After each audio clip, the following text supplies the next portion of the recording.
1973년 세계가 오일 쇼크의 충격에 빠졌을 때 한국은 이미 전쟁과 가난을 극복하며 성장해 나가고 있었습니다.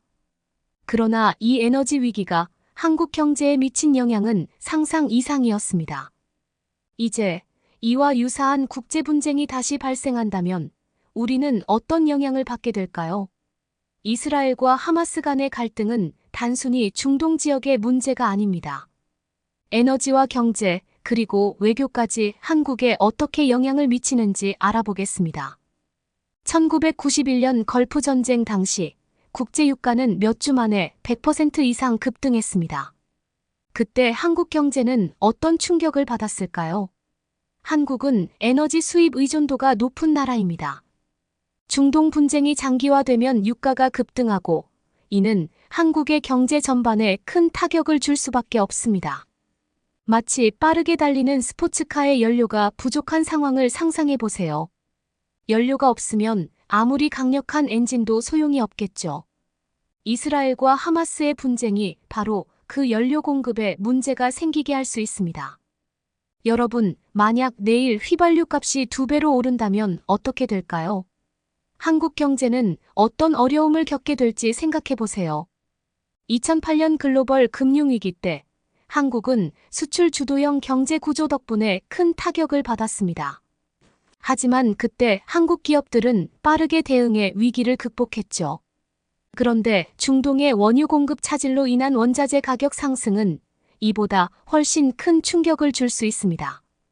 한국 경제는 수출 중심입니다. 그런데 원유와 같은 필수 원자재의 가격이 오르면 생산 비용이 증가하고 그 결과 수출 경쟁력은 약화될 수밖에 없죠. 이것은 마치 생활비가 증가하는데 월급이 오르지 않는 상황과 같습니다.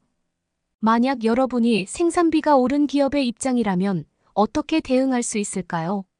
한국의 경제는 어떤 영향을 받게 될까요? 한국은 중동 여러 국가들과 중요한 외교적 관계를 맺고 있습니다.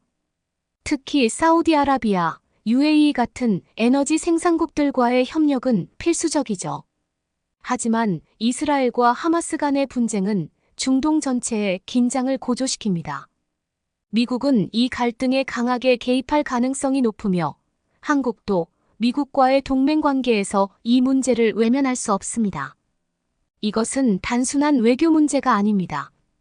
한국의 국제적 위상과 안전에도 중요한 의미를 가집니다. 여러분, 만약 한국이 미국의 중동 정책에 동참하지 않는다면 외교적 고립이나 경제적 제재를 받게 될 가능성은 얼마나 될까요?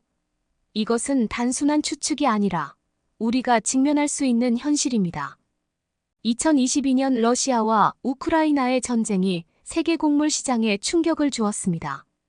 곡물 가격이 치솟았고 한국도 그 영향을 피할 수 없었죠. 이제 중동 분쟁이 발생하면 식량 및 기타 원자재 시장에도 큰 영향을 미칠 수 있습니다. 중동은 곡물 수입에 의존하는 지역입니다.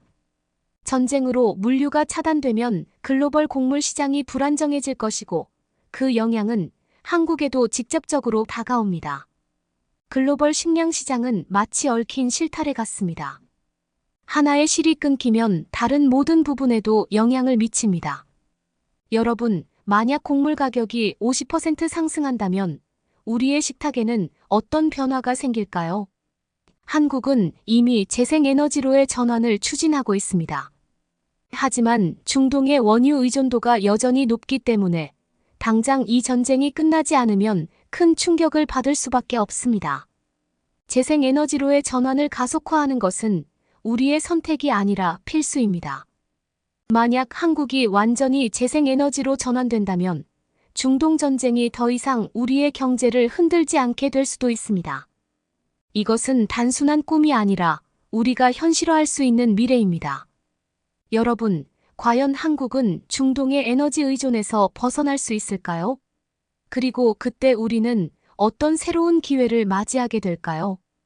오늘 우리는 중동 분쟁이 한국에 미치는 에너지, 경제, 외교적 영향을 살펴보았습니다. 국제 분쟁은 멀리 있는 일처럼 보일 수 있지만 실제로는 우리의 일상에 깊이 영향을 미칩니다. 여러분이 느끼는 경제적 변화, 물가 상승, 외교적 불안 모두가 이런 국제적인 사건들과 연결되어 있습니다. 이제 우리는 이런 변화에 대비할 준비를 해야 합니다. 한국의 경제와 외교적 입장이 앞으로 어떤 변화를 맞이할지 오늘 이야기한 내용이 여러분에게 큰 시사점을 주었기를 바랍니다.